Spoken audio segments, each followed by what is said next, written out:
I was Yera ne IMC no, they have their plan, and that's not to go public, and then joining the choruses or then playing according to the gallery. They have their plan and they know what they are doing, and almost at the right time. I do not think that Coach Prosper the first call say Kotoko or return no. Now or with the mindset to say or be a part of a management.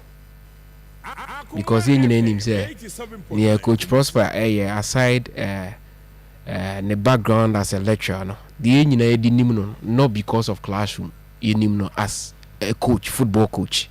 I know the engineer didn't know. Inti Benjamin the say call no by the thinking of Prosper or say Oba about a head coach and then to focus on-field duties. But obi any krum ha say we you rabbit mama no position be no wait maka say opportunity. And the idea of ABA or koso akoye sa position no ABA na ama out so well, but knowing Prosper, knowing how the IMC worked and how they are working, at no point Nejumaye on field, being part of the management interfere with Nejuma Oye as a head coach. But idea supporters are calling for at least majority of support base in Ekase. The double role no or say Odeba Kotofem now focusing on the coaching aspect. And as a listening management and as a kena utie nemaya 7 that has been granted. Sure say esesa nyoma bebre Mati se bimo can say there is then they are preparing the grounds to sack him. At no point prosperity about management of any association. He is a head coach. Situation in the negotiation and anyone in the hotel. But what they not tuncha ubusane say based on ne record as obi or lecturer ni obi asebi or learned or what it takes to be part of any management at all. And the answer is yes. But at this point waba at the time na senior yen supporters ye pay results no new man call Asante. You might be forced to think say bia ni position ni me nuntina bia interfere nti no ntimi nya adwuma position nti o ye immune nti yentimi nsaka no yentimi nyesi. For many years to come, if Prosper be successful no Timiji league this season, people will then look back to the Kotoko model and then try to take one or two example from it, that you don't always have to rush into decision making just because people are saying this. So Prosper real league no really timejia whatever SCB yans and trophy nipa bebre besa fa bi dia ka asem temre bi duru na gigigigi because Prosper adwuma na ne sene etie no the overall boss no timra Ntimra mu ko menhia obusa players no mu coach no onya ade mempam no none of boys no netimi ka say onya ade onimo ko onimo yesi obi ohini busa players na nka say omo problem omo ka say ebi mo buy omo ye youngsters nti the pressure no mu ntimi they are candid a year omo ko kan no ho no it had nothing to do with the head coach and in your man. Oh yeah, but sometimes football and football teams like a CBA, so results on Koye Busia, you don't expect people to be singing praises, pressure the beba, and how you negotiate it, deal with it, and get the results, and then they more important. I don't think that Prosper losing this position, it take anything away from the salary, but rather send your work with kaka in your introduction. Me fan it gives him. That time to focus on idea or the coaching field, which a plus. So a idea supporters will be a call for, and so all respected supporters as customers of product. I think say in the right direction, but Prosper amba and as when free Cape Coast amba with the mindset is a management member of Asante Kotoko. He came solely to be the head coach of Asante Kotoko. And then Prosper and didn't hold to sa position. And will be any real Simons say or how open so friends what they mean say we treat us in a shame VIP bus Isubamia Obetimaka said Dabi may shut us Obian who betimaya. So that's the situation. So Prosper is out of the IMC. Personally, me who said in society bia eba asin say bia ni mood and I said oba na adwuma onim say yen nyina enim say oye no the head coach and that adwuma and we focus or try so aye. But the unfortunate thing is say the last season we got our recruitment wrong. Is the reason performance anchor players failed to live up to the expectation. This season you must start very well.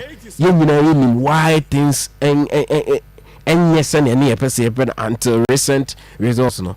So if Prosper it me twice to say no real league, no crowning it off with a trophy. I'm pretty sure say for some day to come, some years to come, people will make reference to the Kotoko story, and then ebeya de you probably be febi e de sua de make decisions some way somehow. Mesamba so meba Virginia support pepe Asante Kotoko what the country change statement or media ba afi other issues and in our teaching I tell you na me bisa what expectations and saying now that Prosper has been relieved of management duties say in so concentrate benya total concentration on the technical issues near the impact na saying who expected them Abusamidas it's not so much about the may expect, but I want to look at the meaning of what has happened. The may expect they say oh yeah coach he's been doing it. For some of us I've said that being a member of the IMC the Emma Prospect being a member of the management in a cripple management from discussing in Yoma related to him ebia about adverse effect on him no ding at the management no. And obviously this is what it means for Prosper. It is good for him, and let me explain. Okay. Asante Kotoko lay off about 21-22 players about Prosper buying. Most of that decision, you know, not the sole decision of Prosper, but out there, Obiase Prosper buying up 22 players. Prosper buying also 22 players. Why? Because or a member of the management, and or the technical person on the management, on the technical head. Eti ebra first list 11B about bontain, 9B about the Akakroman publishes Obekaya. Kotoko publish ebra Yaya Downy.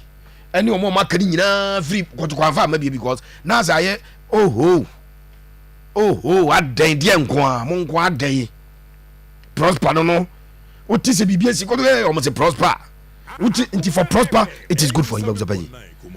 So you to me be won kwa sema ade papa ne ade boni bia be sie adwuanim bia ne ye de hyew no mom pe wasem ne se papa ba kra mom fa credit wo ne mom boni si pe no mom make reference to the powers that you wield. Then they will say oh any abuja panyina ayese oh say school ma de bibia wona ka ye ne ono a se papa ba obo so da bi en master mfa no say you know the subject teacher na ya de tina English na fi nkura no pass here twi ne de nkura no twa ntwa ne de say master me wa no nkura no twa English de say na teacher ni no no pa na ya de pa because as when you wield too much power, people can attribute every negativity to you. It is a proper head coach and time like I said Kotoko appointed as a coach and Obaya and a Kotoko added 22 23 21 19 players every team mkoya abzapanyi dia na obet team dia she coach no coach aya fa na djuma and omom fa na djuma no say players we ni omnko but because Prosper no management member nti ebesi na ewon kofa adwenim no Prosper and the master players ni nyina ko me see people today no afre pepe wohwɛ ayi abrantɛ din ɛde amidu akwa na wohwɛ sɛdeɛ na somoa mu si pagya nti prosper nkɔma ayi mu tenae a na ɔma start table bɔ rocky dwamena baako yɛ fɛ sɛ midfielder bi a na ɔbɔ 8 na ɔma young boy bi na ɔbɔ 8 young boys ɔma try a ɛkɔma wei try a ɛkɔma wei try a ɛka prosper ma ne try a eti for prosper abusuapanyin ɛyɛ good for him. Now the second leg of the argument is very good for the IMC. Now the IMC can be in a position to assess prosperity properly, and Prosper now knows that at least he's working under a certain structure. Somebody is above you, you are reporting to somebody. I'm the sana tie, sana say. Even the great Alex Ferguson, they still have people that they were reporting to. The great Arsene Wenger at Arsenal no will be all reported to. Bro Jose Mourinho be league minuma Chelsea 10 Chelsea club the whole world. Still there was somebody that he was reporting to, and a good for Proper himself, a good for Kotoko, a good for the IMC. Normally say your ball game every year Japan as every Tuesday they be more Kotoko mun say Tuesday biano management meeting, technical management meeting about so that the technical team will come and explain game na course no, and you may see here there was the biano are explaining their channel. Say player a coach a player say January Kotoko transfer market here. The coach will come. Me mrantie amobo number 7 na me ebia mienu miensa. So management will take your recommendations. They will go and do the bargaining. If omokoye no se we na bebo omo a no ma take here no se we na bebo a eti sa structure na abeto Kotoko sisia no a good for bia or Kotoko bia. Now the chance Proper not Ogum at least now will be answerable to somebody at Asante Kotoko. Okay. Now Prosper will have to operate as a typical coach. He would have to operate as a typical coach. Said the coach be a Jumatiero, sir, and I've already explained to you, sir, Prosper, Emademo and Sonia Bibi. Now I am no episode take a decision. They can meet and take their decision, and then forward their decision to Mensia to no Marco permission. Say, yeah, say the agree into the corner. Say Mensia said no. Then they can take action on Prosper Ejuma or Edema Asante Kotoko. I think that in the spirit of a proper managerial structure, no, this is very good for Prosper and Asante. So Prosper Ejuma we chai pa buzabaji. And one year management member ni coach ni chairs go free Kotoko we onye team behavior. Because when go free Kotoko no come before no just a coach. Now go first as no question this is baby. I want to be judgment because we're being accustomed to a certain practice where everything revolves around you because you are part of the management and you are the head of technical. It is for him as a person, for the professional development of his career, no, I better because Ralph Kai say there is no Ogum says as a team by a coach be a management member. Means to be more professionally run club be a danger. But be an Ralph at the team. Now Ralph or be a board that no coaching ground no into a coach or a CEO or a BBS heavy. But say, also making reference to a professional club, so-called professional club. A bed is open around the world, from Asia to Africa, Europe, South America, Oceania, you unyabi. Mefre could Kamara or near Bisan said Namoro or a president. Or you coach. So Namoro is not a top professional club. And not top professional club. Coach but it's a Honokoa. He's everything around the club, yes. Okay. It's also no one at any team. And one was certificate in coaching. Yes. And one way and I did. Tiramede, Naman Pesama Bonamoro, Rafi example. But Senamoro, a grow a time and Namoro, a Cotipotivo Division 1. Now, Kamara as head coach. Now coach Samobodu. I remember one season. Samobodu was the head coach. Sure. Now Kamara HHD. Tisalaji Cruiser. Unimboom. Why you watch alaje ni edi hu players we ni ball border so ho but Ken Faisal enyi baye that big club no na fe alaji na anya ni coach ansa anya bi appoint coach or appoint management bibia no mo ye adwuma no a part of management no mo ye adwuma etim so panyi ade we de ebe boa prosper na nkasa as a person okay ebe boa Asante Kotoko. Now the other decisions no amani eje ho pa ba ko ye one hwe Kotoko no unti ase na otie chire na se ese bibia na wo complain bibia na wo complain a ha adwen nkofo nya isa ade hale me say me matre kuruma man nkofo ye nyina ya kabisa se wo timo wa na se wo bo ho kana open so bo ho ka nkofo se Kotoko appoint board ne management for no mbede o de dako ya me frɛ kwabra ebo ama da Kotoko be nemi board na ye trase. I remember one time right na ye analysis of the men on the board no tie kire say baby a nana politi no wasre sa right o ye no obetrase no say Charlie, it will not work, it has never worked and it is not going to work at Kotoko. That thing will not work because board chairman no person originity CEO no person originity there is always friction between the board chairman and many feel ye am be hwe boy am be hu Kotoko every time board chairman CEO no and I say general manager no issue every time one else originity eti there be a kwabra bo mo no di Kotoko chase Kotoko revolves around one person ya appointed ni pa ba ko ni wo ye na dwuma da board sembe bam no na akofa problem e we mpo de enye ni pa ba ko eye team no wura eye kro wura o say tu nyam kase na Asante hene ene wo ye ni team ene wo say na na penkra ye chartered accountant osum ha fie ha miame de no hwe team na chechire mame enkofo say ase Kotoko na say ni ye team ti pepe Kotoko say ni ye nam say o pese ye ne say wo wadwene mo pese ye Kotoko ne say abuja payi with the greatest of respect Kotoko appointed board chairman CEO what is going on adakoja nebi akoso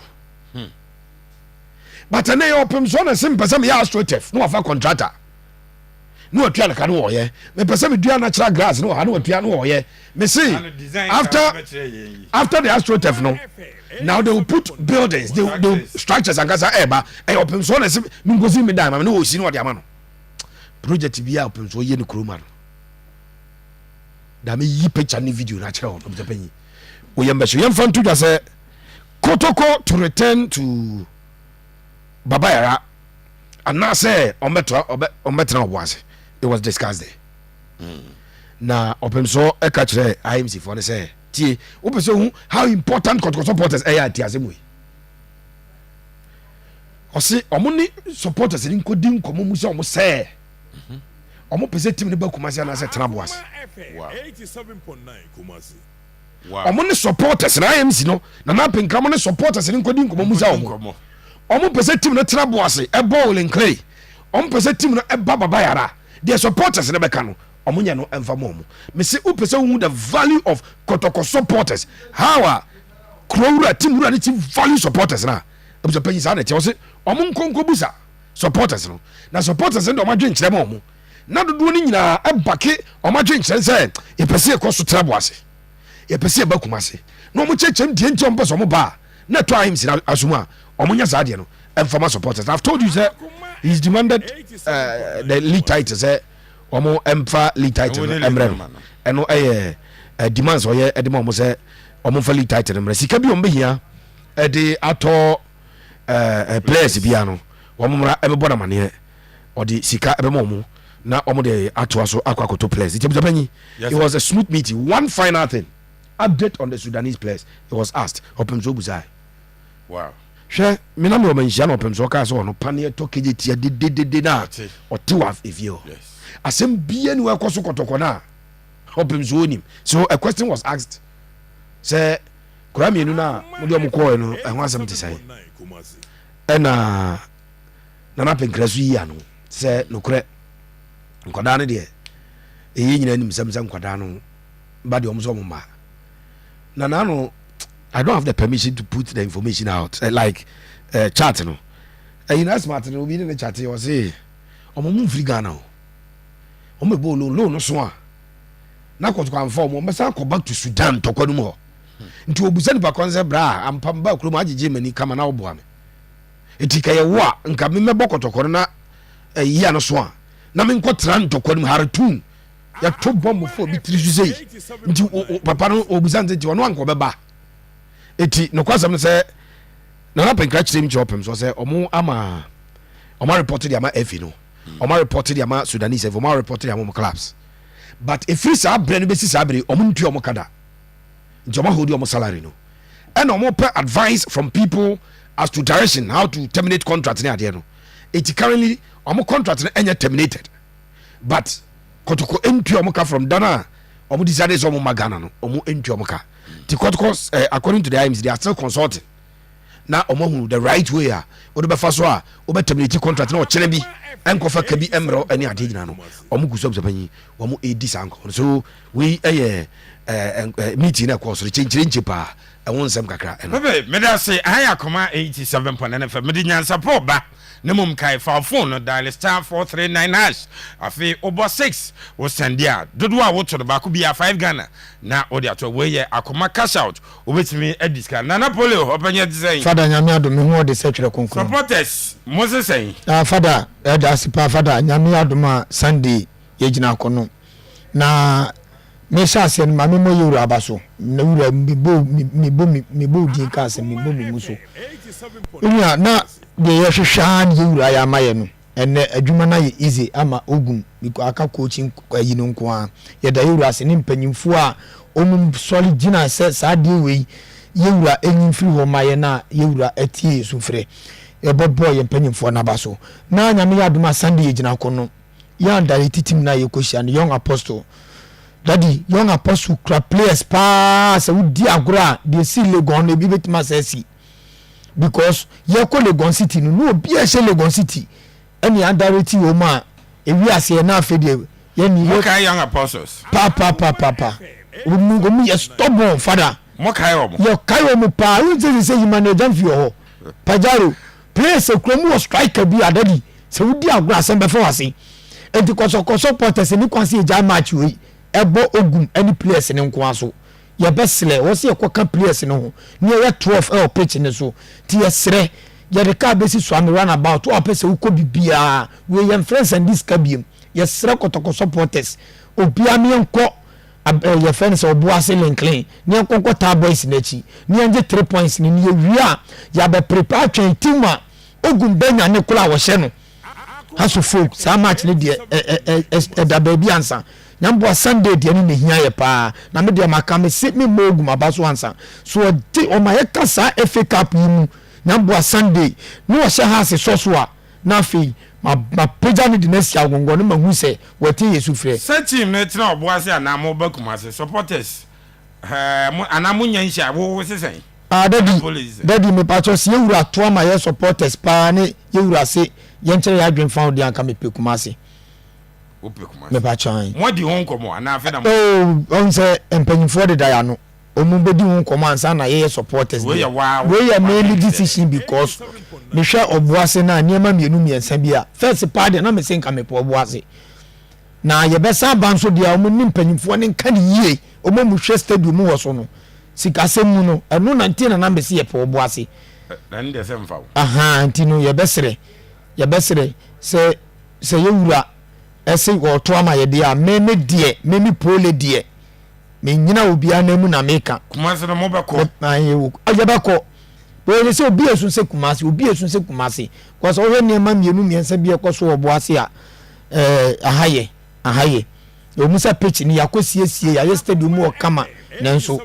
me die ka me pe kumase sesi ade me pe kumase nana pole me da sidadi umre ninti na me shira o ye be din komo up next nyansa